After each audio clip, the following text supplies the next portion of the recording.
हरियाणा सरकार द्वारा जयपुर की यासी कंपनी को प्रॉपर्टी सर्वे का काम 18 करोड़ 11 लाख में ठेका हरियाणा का दिया था, मगर तो प्रॉपर्टी सर्वे का काम इस कंपनी ने 75% से ज्यादा गलत सर्वे किया, जिसके कारण जनता लगातार नगर निगम के अंदर धक्के खा रही है।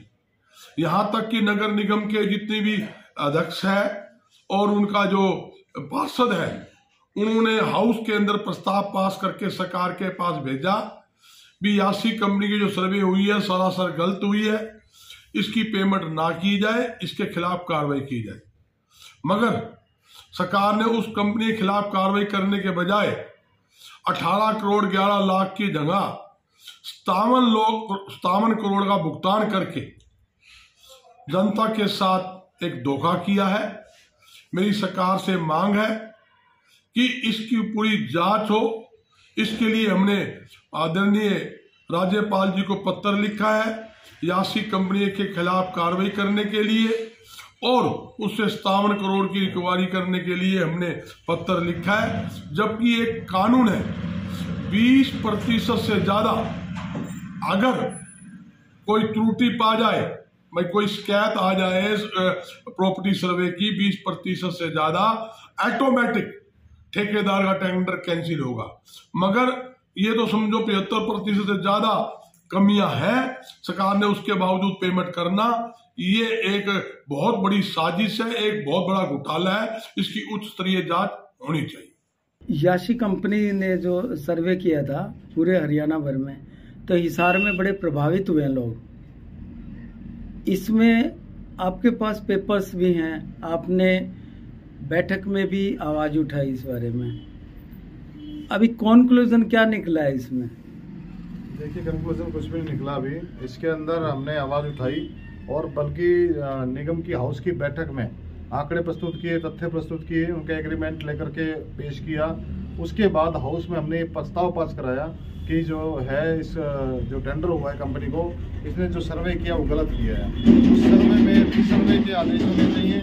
5% से ऊपर अगर गलत सर्वे होता है तो रीसर्वे कंपनी को करना पड़ेगा, ऐसा उस एग्रीमेंट के अंदर लिखा गया है। उसके आधार पर रीसर्वे होना चाहिए, उसका प्रस्ताव पास कराया गया, उसकी पेमेंट भुगतान का रोकने का प्रस्ताव भी पास कराया गया। ये तो आपके बताए ना, सर्वे दोबारा हुआ नहीं, एग्रीमेंट यही हुआ था। देखिए, ना रीसर्वे हुआ उस प्रस्ताव के अकॉर्डिंग, ना ही उनकी पेमेंट रोकी गई और पेमेंट कर दी गई, भी कर दिया गया।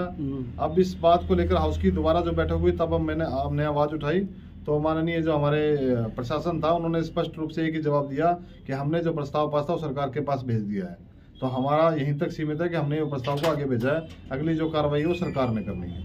हमने प्रयास किया, उस प्रयास करने के बाद हमने इसको लेकर के आवाज़ उठाई। हमारे इस मुद्दे को विधानसभा में भी उठाया गया और उठाने के बाद उसका 350 करोड़ का जो कंपनी का आगामी टेंडर था, जिसके 4 चरण थे इस टेंडर के, जिसमें एक चरण जो है सर्वे का इन्होंने पूरा किया था, जो कि गलत है। उसके आधार पर जो अगले 3 चरण का टेंडर था वो रद्द कर दिया गया है। अब इसको लेकर आप ये मामला हाई कोर्ट में हमने दे रखा है, उसमें हमको विधानसभा की कार्रवाई की कॉपी हमने डिमांड कर रखी है उस केस में लगाने के लिए।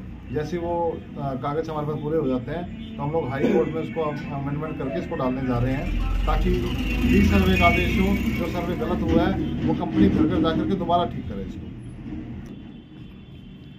देखिए, प्रॉपर्टी टैक्स के मामले में शुरू से ही धांधली रही है। 5000 फाइल जीरो कर दी गई थी, नील कर दी गई थी। उसको लेकर अभी एफआईआर भी दर्ज की गई, जांच के आदेश भी दिए गए, कमेटी भी बनाई गई। लेकिन हैरानी की बात यह है, आज तक वो जांच अधर में लटकी हुई है। ना तो कोई एफआईआर के ऊपर कोई कार्रवाई हुई है, ना ही जांच रिपोर्ट अभी तक आई है।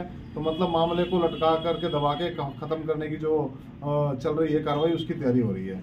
उसके अलावा भी अन्य जो प्रॉपर्टी टैक्स को लेकर के नकली रसीद का जो था, हमारे मेयर साहब के फादर साहब ने जमा कराया था, नकली रसीद थमा दी गई थी। ऐसा कई लोगों के साथ हुआ, उसके मामले में अभी तक जांच जो है वो अधर में लटकी हुई है।